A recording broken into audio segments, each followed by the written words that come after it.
Hello students, मेरा नाम विनीत पांडे। आप देख रहे हैं 2 पाई क्लासेस। बच्चों, इस चैनल पे आपको मैथ्स एंड साइंस का बहुत ही क्वालिटी कंटेंट मिल जाएगा और हम पढ़ लेते हैं बच्चों चैप्टर मैथमेटिक्स में डायरेक्ट एंड इनवर्स प्रोपोर्शन। ठीक है स्टूडेंट्स, तो क्लास 8 मैथमेटिक्स में ये वीडियो अगर आपको न्यू मिला है, डिस्क्रिप्शन में दिए गए लिंक्स पे क्लिक करें तो आपको इसके पहले के वीडियोस इस चैप्टर के मिल जाएंगे। ओके स्टूडेंट्स, ये आप एक काम करिए, आप बच्चों नीचे चैनल पे क्लिक करिए और प्लेलिस्ट सेक्शन में जाइए। हर एक चैप्टर का प्लेलिस्ट पार्ट 1 से वहां पर आपको मिल जाएगा। ठीक है, किसी भी चैप्टर को पार्ट 1 से बहुत अच्छी तरीके से आप पढ़ सकते हैं। तो आइए स्टार्ट करते हैं आज की क्लास। आज की क्लास में हम बच्चों पढ़ेंगे, इंट्रोडक्शन करेंगे 13.3 इनवर्स प्रोपोर्शन क्या होता है। तो बच्चों देखिए, डायरेक्ट प्रोपोर्शन हम पहले ही पढ़ चुके हैं। मैं आपको थोड़ा सा डिफरेंस बताता हूं इनवर्स प्रोपोर्शन और डायरेक्ट प्रोपोर्शन के बीच में। ठीक है, तो बच्चों अगर आपको याद हो तो यहाँ थोड़ा सा मैं शॉर्ट में आपका रिवीजन कराता हूँ। डायरेक्ट प्रोपोर्शन में हमने क्या पढ़ा था, अगर आपको याद हो तो डायरेक्ट प्रोपोर्शन में बच्चों हमने पढ़ा था कि टू क्वांटिटीज हैं, एक्स और वाई। ठीक, तो x is directly proportional to y, ऐसे हम लिखा करते थे। मतलब y के इंक्रीज होने के साथ साथ उसी रेशियो में आपका, यानी कि उसी प्रोपोर्शन में x भी इंक्रीज होता था। मतलब y अगर डबल हो जा रहा है तो x भी डबल हो जाता था, याद है। और डायरेक्ट प्रोपोर्शन में आपने पढ़ा था कि x is directly proportional to y। y अगर डिक्रीज करता था जिस प्रोपोर्शन में, x भी उसी प्रोपोर्शन में डिक्रीज करता था। मतलब बच्चों y अगर इंक्रीज कर रहा है तो x भी इंक्रीज, y डिक्रीज कर रहा था तो x भी वहां डिक्रीज करता था। जैसे y हाफ हो गया तो x भी हाफ हो जाएगा। ठीक, लेकिन बच्चों इनवर्स प्रोपोर्शन में ऐसा नहीं है। अब जो हमको पढ़ना है, यहां देखिए मैंने कलर चेंज कर दिया है। इनवर्स प्रोपोर्शन में जो आपको पढ़ना है, यहां पर थोड़ा सा मैं आपको बता दूं, यहां पर कैसे लिखा जाता है। ऐसे लिखा जाता है, देखो x इज इनवर्सली, यहां प्रोपोर्शनल का ही साइन लगेगा लेकिन x is inversely proportional to y पढ़ा जाएगा इसको। यहां y की जगह आपको 1/y लिखना है बस। ठीक है, तो क्या पढ़ेंगे इसको, x is inversely proportional to y। 1/y नहीं, ना ना ना, x is inversely proportional to y। कैसे पढ़ेंगे इसको, x is inversely proportional to y, ऐसे करके इसको पढ़ा जाता है। ठीक, अब इसका मतलब क्या होता है, इसका मतलब बच्चों ये होता है, थोड़ा सा मैं आपको इसका मतलब बता देता हूँ। x is inversely proportional to y का ये मतलब होता है बच्चों, ध्यान से सुनिएगा। अगर y इंक्रीज कर रहा है, ठीक, अगर y इंक्रीज कर रहा है तो x क्या करेगा, डिक्रीज करेगा, ये मतलब होता है। ठीक, एंड यहां पर देखिए x is inversely proportional to y, और y अगर डिक्रीज कर रहा है तो x यहां इंक्रीज करेगा। सुन लिया, y अगर इंक्रीज, वहां पर क्या होता था, y इंक्रीज तो x इंक्रीज, y डिक्रीज तो x डिक्रीज। कहां पर, डायरेक्ट प्रोपोर्शन में। इनवर्स प्रोपोर्शन में क्या होता है, y अगर इंक्रीज तो x डिक्रीज, और y अगर डिक्रीज कर रहा है तो x क्या करेगा, इंक्रीज करेगा। ठीक है स्टूडेंट्स, अब आइए थोड़ा सा एग्जाम्पल की हेल्प से हम आपको बताते हैं। अच्छा, उसके पहले मैं आपको एक चीज और दिखाना चाहता हूँ। यहां पर आ जाइए आप, देखिए इनवर्स प्रोपोर्शन में क्या होगा, मैंने आपको बताया x is inversely proportional to y। अब मैंने आपको पढ़ाया बच्चों, जब भी ये प्रोपोर्शनल का साइन हटाते हैं तो क्या लगाते हैं, इक्वल टू, और यहां पर हम क्या लगाएंगे, कांस्टेंट k लगा देंगे, यानी कि k इंटू क्या हो जाएगा, 1/y। ठीक है, तो k क्या है, यहां पर प्रोपोर्शनैलिटी कांस्टेंट है। मतलब इस प्रोपोर्शनल के साइन को हटाया है तो कांस्टेंट आया है, तो k क्या है, कोई कांस्टेंट है। k is any constant. ठीक है स्टूडेंट्स, अब ध्यान दो, इतने तो आपको, इतनी तो बातें आपको पता होंगी। y इधर डिवाइड कर रहा है तो इधर आके मल्टीप्लाई करेगा, या अगर आपको नहीं समझ में आ रहा आप ऐसे कर दो। कैसे, देखो यहां से इसको कॉपी करिए। ठीक, आप एक काम करो, y से लेफ्ट में मल्टीप्लाई करो और y से कर दो राइट में। ये y से y कटेगा और x इंटू वाई हो जाएगा, x y is equals to, भाई y इंटू एक्स बोलो या x इंटू वाई बोलो, है ना, बात तो क्या है, सेम है। ठीक, यानी कि बच्चों यहाँ पर क्या आ जाएगा, x into y x y, या x इंटू वाई, ऐसे भी आप इसको लिख सकते हो, is equal to k into 1 k। यानी कि बच्चों यहाँ पर जो क्वांटिटीज हैं आपकी x और y, जो कि एक दूसरे के साथ इनवर्स प्रोपोर्शन में, उनका जो प्रोडक्ट होगा वो हमेशा कांस्टेंट के इक्वल होगा। ठीक है स्टूडेंट्स, तो ये चीज आपको यहाँ पर याद रखनी है, क्या कि x into Y is equals to क्या होगा, कांस्टेंट होगा। ठीक है, अब इसको अभी हम आपको एक एग्जांपल की हेल्प से बताते हैं। x इंटू वाई कॉन्स्टेंट होने का ये मतलब है बच्चों, थोड़ा सा ये याद कर लीजिएगा, क्या, यहां पर देखिए x1 y1 is equals to x2 y2, बस ये याद रखना है आपको यहां पर। ठीक है students, x1 y1 is equals to x2 y2। ठीक है स्टूडेंट्स, ओके, तो ये, अच्छा डायरेक्ट प्रोपोर्शन में आपने क्या पढ़ा था, याद करिए।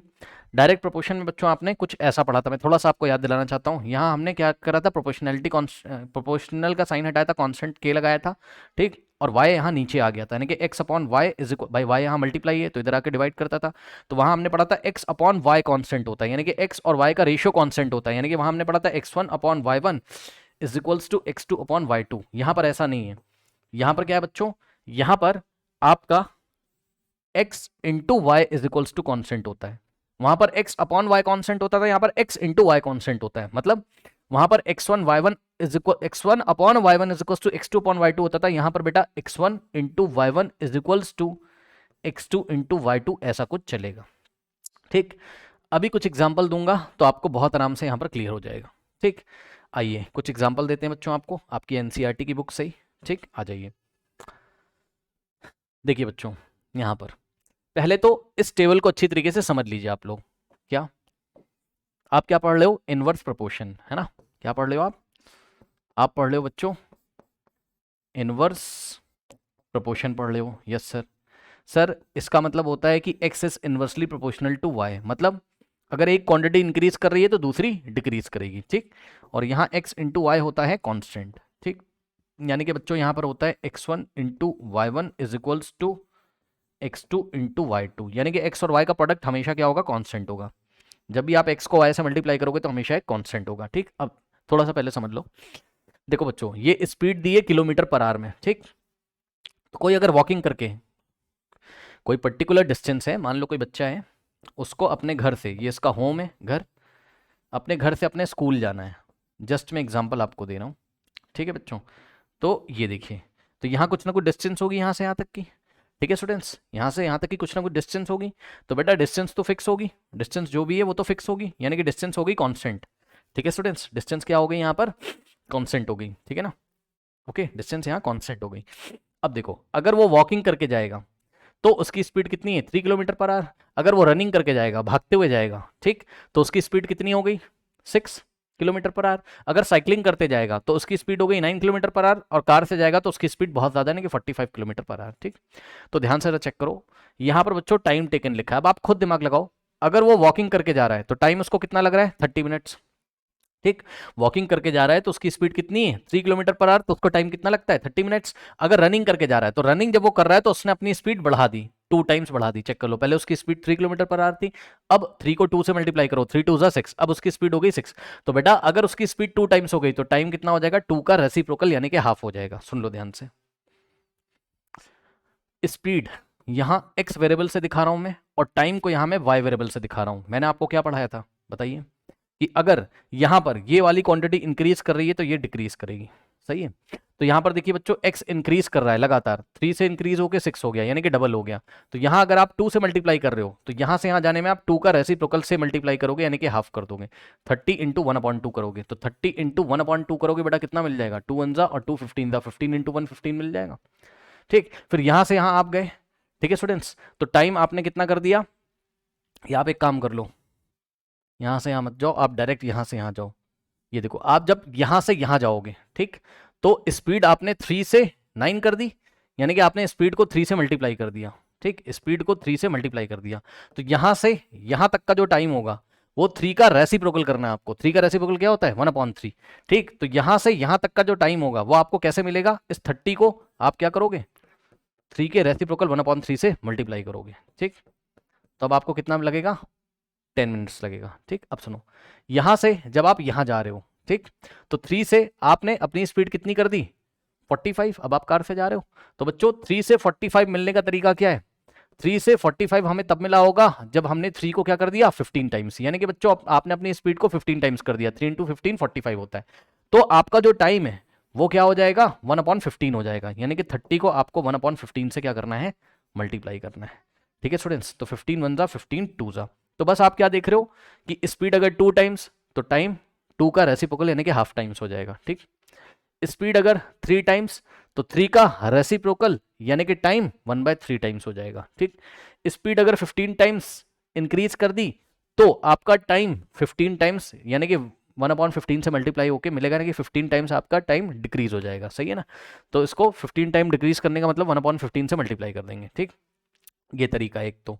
ठीक, और दूसरा तरीका क्या है वो मैं आपको बताता हूँ, जैसे हम लोग को सवाल करने। अच्छा, एक चीज़ और बताना चाहता हूँ, थोड़ा ध्यान देंगे यहाँ पर।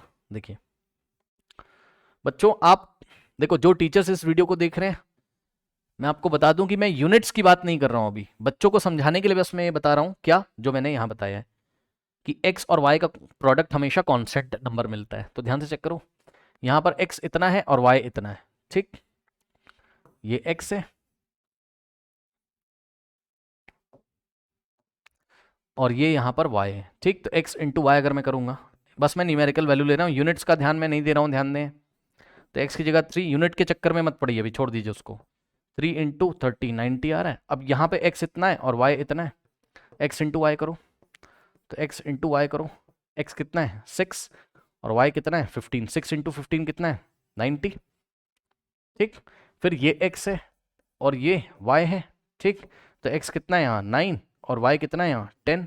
तो x इंटू वाई करोगे तो कितना आ जाएगा बताओ, 9 इंटू 10 तो 90 तो आएगा, ठीक। अब आप चेक कर लेना, यहाँ पर x इतना है और y इतना है, अगर आप x इंटू वाई करोगे तो x कितना है 45 और y कितना है 2, तो फिर से 90। बस यही तो मैं आपको बता रहा था, ठीक है स्टूडेंट्स।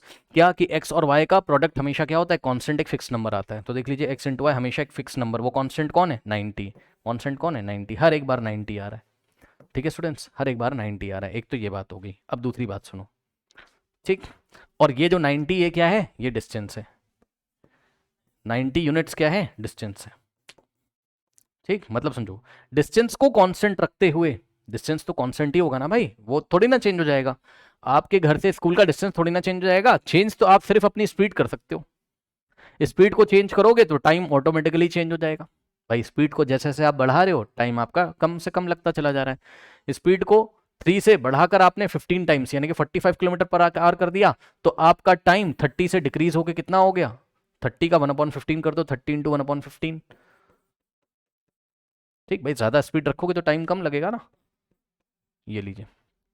तो इस एग्जांपल की हेल्प से हम कह सकते हैं कि स्पीड और टाइम का रिलेशन कैसा होता है, कीपिंग द डिस्टेंस कांस्टेंट। मतलब अगर दो पॉइंट के बीच की डिस्टेंस अगर हम कांस्टेंट रखें, ठीक है, तो आपने फॉर्मूला भी पढ़ा होगा, क्या आपने फॉर्मूला पढ़ा होगा छोटी क्लासेस में, 8th क्लास में, स्पीड इज इक्वल्स टू क्या होता है, डिस्टेंस बाय टाइम होता है, ठीक है स्टूडेंट्स। तो keeping the distance constant, distance अगर कांस्टेंट हो जाए तो speed is inversely proportional to time, देख लीजिए, या time is inversely proportional to speed, आप कुछ भी बोल सकते हो। सुन लो, इसको थोड़ा सा अच्छे से बताता हूं मैं आपको, इसको थोड़े से अच्छे से बताता हूं मैं आपको। देखिए, बहुत ध्यान से कॉपी में नोट कर लीजिएगा, speed is equals to distance by time, सही है। अब बेटा डिस्टेंस यहाँ कांस्टेंट है, डिस्टेंस क्या है यहाँ फिक्स है ना, जो चीज़ फिक्स होती है उसको कांस्टेंट बोलते हैं। तो डिस्टेंस फिक्स है, के है यानी कि कांस्टेंट है, ठीक। तो ये कांस्टेंट हो गया आपका। अब बताओ आप, और स्पीड को आप कैसे दिखा रहे हो, एक्स से। तो देखना जरा क्या कर रहे हैं, स्पीड को आपने एक्स से दिखाया, इज इक्वल्स टू डिस्टेंस की जगह कांस्टेंट के अपॉन में टाइम की जगह क्या, टाइम को आप कैसे दिखा रहे हो, वेरिएबल वाई से। वाई इधर आके मल्टीप्लाई करेगा तो लो X into Y is equals to, बेटा वाई यहाँ डिवाइड है, इधर आके एक्स में मल्टीप्लाई करेगा, X into Y is equals to के आ गया, बस यही पढ़ा रहा हूँ मैं आपको, ठीक। तो हम क्या बोलेंगे, speed is inversely proportional to time, या हम इसको ऐसे ही बोल सकते हैं, टाइम को इधर ले आओ, स्पीड को इधर ले जाओ, तो क्या बनेगा, time is equals to distance by speed, है ना। ये दोनों अपनी पोजीशन चेंज कर सकते हैं, ये इधर आ जाएगा, ये इधर, तो time is equals to distance upon speed. अब टाइम को आपने वाई से दिखाया है, ठीक, is equals to distance constant के अपॉन में स्पीड को एक्स से, ठीक। तो यहाँ से आप बोल सकते हो क्या, ये इधर मल्टीप्लाई करेगा तो वाई इंटू एक्स यानी कि x into Y is equals to क्या आ गया, कांस्टेंट के आ गया, ठीक। यही बात बस मैं आपको बता रहा हूँ, ठीक, x into Y is equals to constant के, बस, ठीक है। अगर आपको इसका स्क्रीनशॉट लेना हो तो ले लीजिए, अभी मैं इसमें कुछ बात आपको और बताता हूँ, नोट कर लीजिए, नोट कर लीजिए बच्चों फटाफट, कर लिया है? चलो अब देखो जरा, अब चलो मान लो इसको हम एक क्वेश्चन बना लेते हैं यहाँ पर, ठीक। हमें क्वेश्चन कैसे मिलेंगे वो भी समझिए, देखिए क्वेश्चन बेटा आपको ऐसे मिलेंगे, क्या, छोटा सा एक क्वेश्चन देता हूँ, मान लो यहाँ पर ये नहीं दिया हुआ है, ठीक। तो जब उसकी स्पीड कितनी है, इसको हम x1 से दिखाएंगे, फिर इसको हम x2 से दिखाएंगे, ठीक। इसको हम y1 से दिखाएंगे और y2 हमें नहीं पता। तो सवाल क्या है, सवाल ये है, ऐसे करके टेबल मिल जाएगी हमको, ठीक। तो क्वेश्चन ये हो जाएगा क्या, कि जब उसकी स्पीड 3 किलोमीटर पर आवर थी, ठीक, तो उसको टाइम कितना लगता था 30 मिनट्स। तो अगर उसने वॉकिंग की जगह रनिंग करना स्टार्ट कर दिया, यानी कि रनिंग करके स्कूल जाता है वो, ठीक, तो उसकी स्पीड अगर 6 किलोमीटर पर आवर हो जाती, तो बताओ अब उसको कितना टाइम लगेगा। यानी कि सुन लो फिर से, जब स्पीड 3 थी तो टाइम 30 लगता है। स्पीड अगर 6 किलोमीटर पर आवर हो गई तो बताओ टाइम कितना लगेगा, ये सवाल है। अभी अभी मैंने आपको बताया है क्या, इतने तो आप समझदार हो। स्पीड टाइम का जब भी क्वेश्चन आएगा तो डिस्टेंस को कांस्टेंट रखते हुए speed is inversely proportional to time, या time is inversely proportional to speed. Speed बढ़ा दोगे टाइम कम लगेगा, स्पीड के बढ़ने से टाइम डिक्रीज हो रहा है यहाँ पर। स्पीड के बढ़ने से, स्पीड अगर इंक्रीज करोगे तो टाइम इंक्रीज नहीं होगा, स्पीड को इंक्रीज करोगे तो टाइम डिक्रीज होगा। तो यानी कि इनवर्स प्रोपोर्शन का क्वेश्चन है।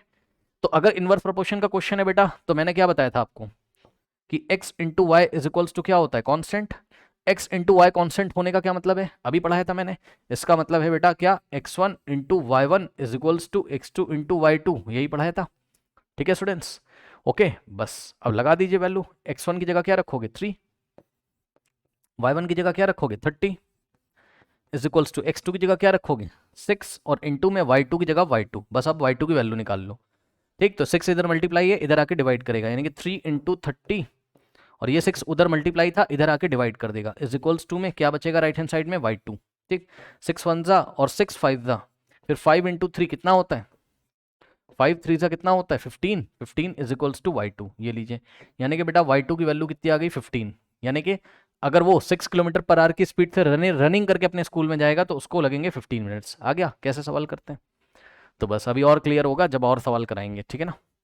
तो ये सारी चीज़ें मैंने आपको यहाँ पर बता दी। अब एक चीज़ और यहीं पे बताना चाहता हूँ, पहले नोट कर लो उसको, नोट कर लो, कर लिया।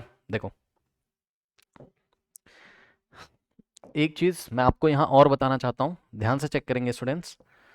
देखिए अब एक चीज़ मैं आपको दिखाना चाहता हूँ, जो एक्स वेरिएबल है, स्पीड को आपने एक्स वेरिएबल से और टाइम को आपने वाई वेरिएबल से दिखाया है। ठीक, यहाँ से यहाँ जब जा रहे हो आप, ठीक, जो कि मैं आपको पहले भी दिखा चुका हूँ, स्पीड अगर डबल हो गई, ठीक, तो टाइम हो जाएगा आपका, स्पीड अगर डबल का मतलब 2 टाइम, तो 2 का रेसिप्रोकल यानी कि टाइम हो जाएगा 1/2। सही है, ओके। बस ये चीज़ है, तो मैंने आपको पहले भी दिखाई थी। यहाँ से यहाँ जाओगे, स्पीड अगर 3 टाइम्स हो गई है तो टाइम हो जाएगा कितना 1/3 टाइम्स, 3 का रेसिप्रोकल 1/3 टाइम्स। ठीक, ओके। अब ये क्या चीज़ है, ये मैं आपको एक और एग्जांपल से दिखाता हूँ, रुक जाइए, यहाँ पर आइए। ये एक टेबल देखिए अपनी बुक में, ठीक है स्टूडेंट्स, ये टेबल देखिए। अब मान लो कि आपके पास कितने रुपए हैं, टोटल 6000 रुपीज़, ठीक है।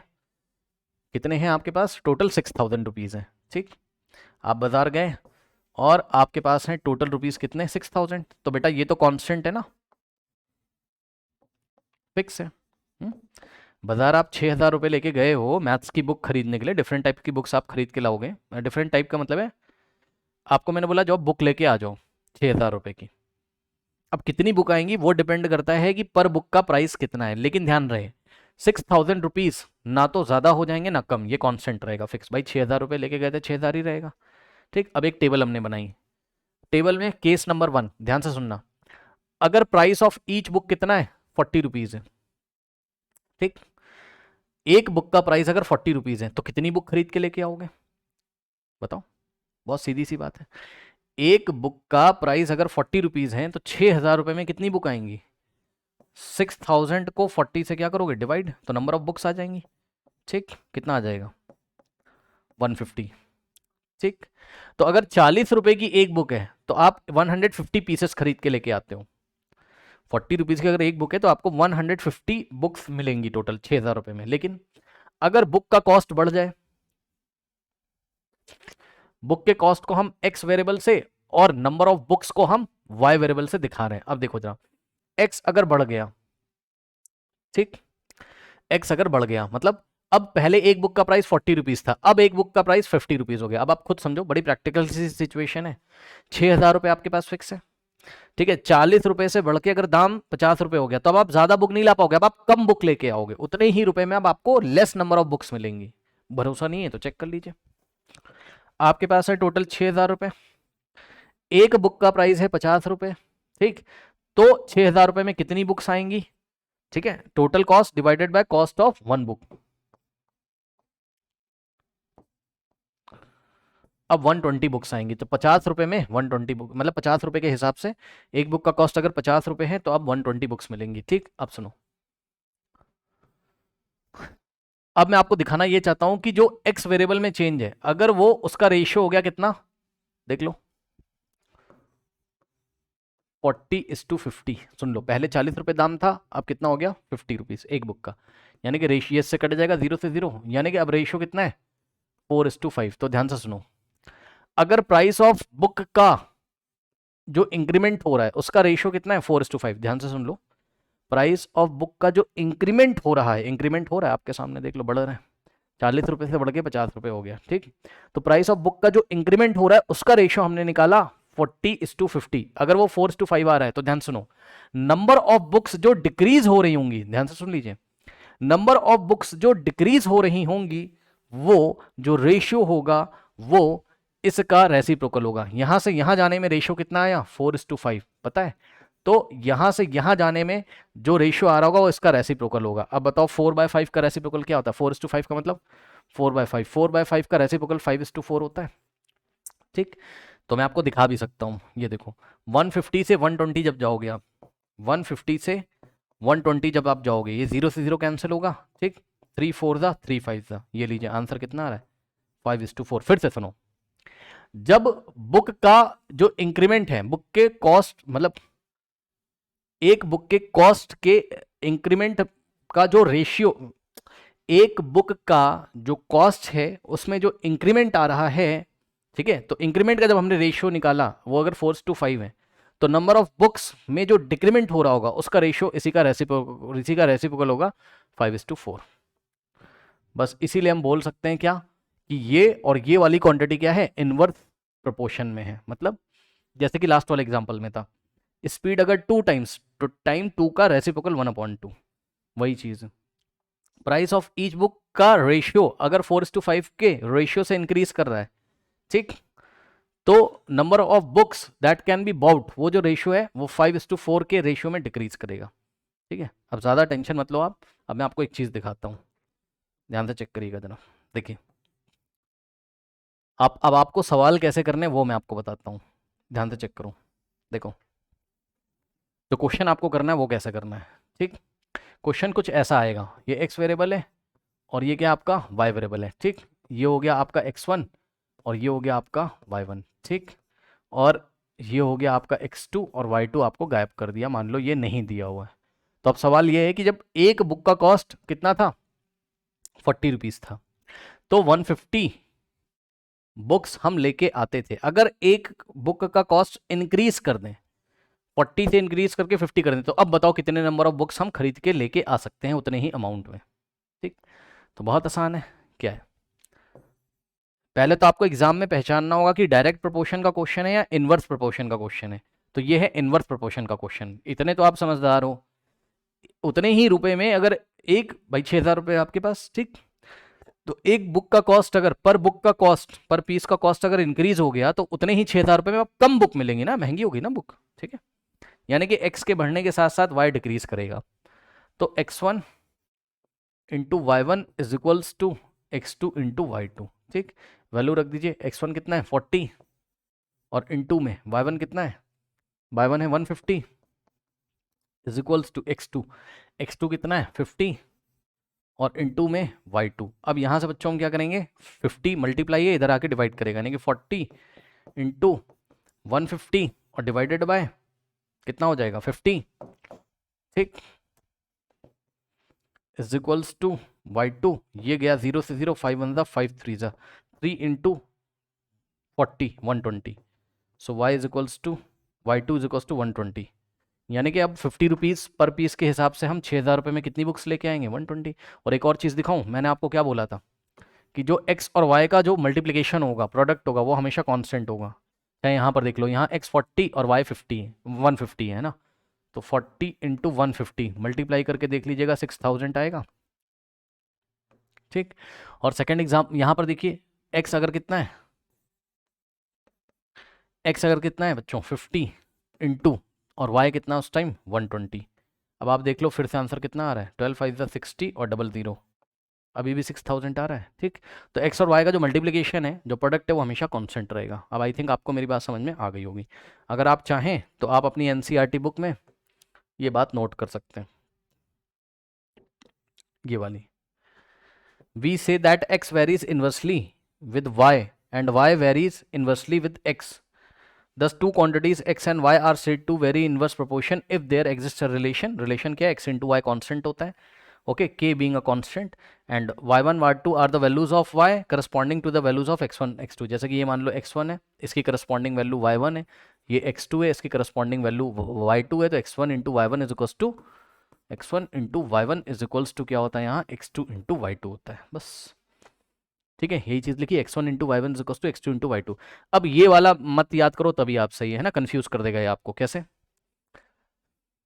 मैं आपको बता देता हूँ क्या किया। x2 उधर मल्टीप्लाई था, इधर आके डिवाइड करेगा, तो x1 upon x2 is equals to ये वाला y2 इधर ही रहेगा, ये y1 उधर मल्टीप्लाई था, इधर आके डिवाइड करेगा। तो चाहो तो आप ऐसे भी याद कर सकते हो, x1 upon x2 is equals to y2 upon y1। ठीक ठीक है स्टूडेंट्स, बट ऐसे ना करो, कंफ्यूजन होता है। ठीक, तो x1 y1 is equals to x2 y2 कर दो बस। ठीक, क्योंकि x और y का ऐसे याद हो जाता है ना, देखो x y का प्रोडक्ट कांस्टेंट है, तो बस x1 y1 is equals to x2 y2।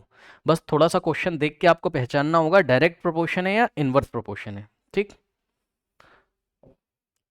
अब देखिए, वो मैं अभी आपको पढ़ाऊंगा ना, तो मैं आपको क्लियर कर दूंगा।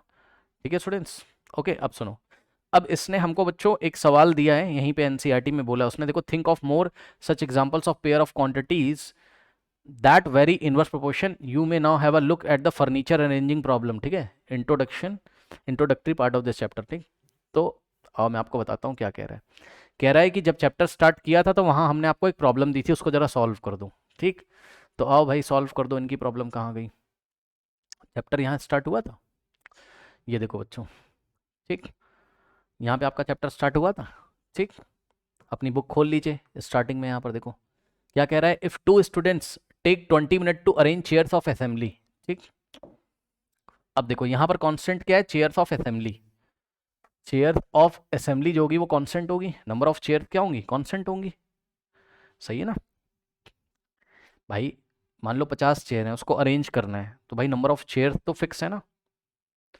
अब देखो टेबल कैसे बनेगी और सवाल कैसे होगा। ये कह रहा है इफ टू स्टूडेंट्स टेक्स, ठीक है, तो हम एक काम करेंगे, यहाँ पे देखो जरा, एक टेबल बनाएंगे। ठीक,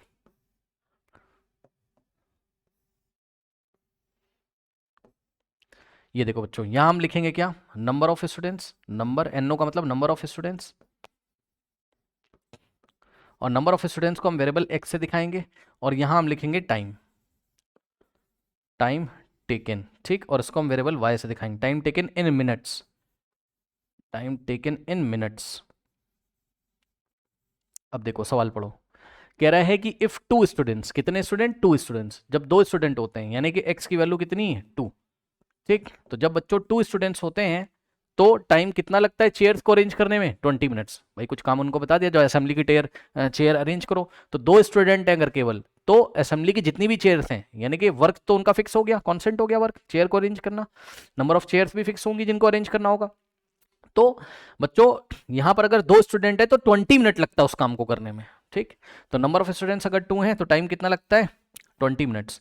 तो उसने आपसे सवाल पूछा, then how much time would 5 students take to do the same job.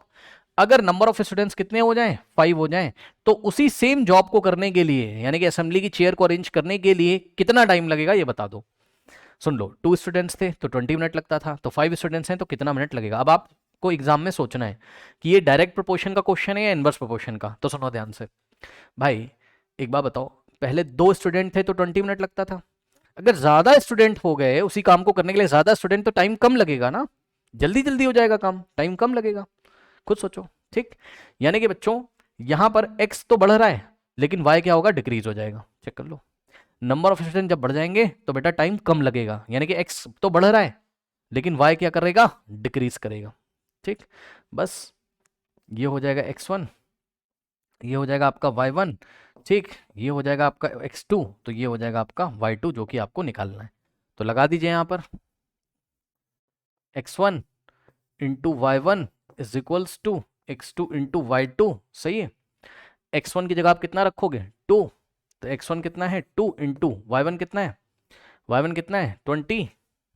ठीक, इज इक्वल्स टू x2 कितना है, x2 5 है और y2 आपको निकालना है, तो x2 की जगह हम 5 रखेंगे और इंटू में y2। ठीक, अब देखो 5 इधर मल्टीप्लाई इधर आके डिवाइड करेगा, सो 2 इंटू 20 और अपॉन में 5 इज इक्वल्स टू y2। ठीक, 5 1 जा 5 4 जा 4 इंटू 2 8, यानी कि y2 कितना आ गया 8। तो बेटा y2 आ गया कितना 8। ठीक, 8 मिनट्स लगेंगे। तो बच्चों जब 5 स्टूडेंट्स होंगे तो उसी काम को करने के लिए कितनी 8 मिनट्स लगेंगे। सही है। अब मैं आपको एक चीज दिखाना चाहता हूं। मैंने आपको क्या बताया था बच्चों कि इनवर्स प्रोपोर्शन के क्वेश्चन में x इंटू वाई क्या होगा, कांस्टेंट होगा। तो पहला इस वाले एग्जांपल में देखो x कितना है 2, यानी कि 2 स्टूडेंट्स हैं तो x इंटू वाई है ना, x कितना है 2 तो y कितना है 20, तो 20 मिनट लगते हैं, यानी कि 40 आ गया। x और y का मल्टीप्लीकेशन कितना आ गया 40। और सेकंड में देखिए जब x कितना हो जाता है 5 तो y कितना होता है, जब x 5 है तो y कितना है 8 है। तो देखा x और y का प्रोडक्ट भी क्या आ रहा है, कांस्टेंट आ रहा है। और मैंने आपको क्या बताया था, मैंने बताया था कि x जिस रेशियो में इंक्रीज करेगा y उसी रेशियो में उसके सुनो x जिस रेशियो में इंक्रीज करेगा, ठीक, y उस रेशियो के रेसिप्रोकल में डिक्रीज करेगा। मतलब समझो यहां से देखो नंबर ऑफ स्टूडेंट्स 2 से बढ़ के कितने हो गए 5, यानी कि पहले 2 थे अब कितने हो गए 5। ठीक, तो रेशियो ले लो, इसका रेशियो ले लो तो कितना आएगा 2 का रेशियो 5 के साथ, तो बेटा कितना आ जाएगा 2:5। यानी कि नंबर ऑफ स्टूडेंट्स कौन से रेशियो से इंक्रीज कर रहे हैं 2:5। तो टाइम जो है वो कौन से रेशियो से डिक्रीज करेगा 2:5 का रेसिप्रोकल करना है, यानी कि 5:2 आना चाहिए। मैं आपको दिखा भी सकता हूं, पहले टाइम कितना लगता था 20, और अब टाइम कितना लगता है 8। 20 और 8 का रेशियो निकाल लो, 20:8 कितना आ जाएगा बताओ, 4 5 जा और 4 2 जा, बताओ 5:2 आया कि नहीं आया। ठीक, इसी का भाई 2:5 का रेसिप्रोकल 5:2 हो जाएगा, ये लो। ठीक, तो जिस रेशियो में स्टूडेंट्स बढ़ रहे हैं 2:5 बढ़ रहे हैं, वो तो आपकी आंखों के सामने है, 2 से 5 हो गए, उसी रेशियो में टाइम उसके इनवर्स वाले रेशियो में या उस रेशियो का रेसिप्रोकल कर दोगे तो जो आएगा उस रेशियो में टाइम क्या करेगा आपका डिक्रीज करेगा। 2:5 का रेसिप्रोकल समझ रहे हो ना, 2:5 का बेटा रेसिप्रोकल क्या होगा, इसका रेसिप्रोकल क्या होगा 2:5 का रेसिप्रोकल 5:2। सही है, बस ये चीज़ है। ओके, इसको आप नोट कर लीजिए।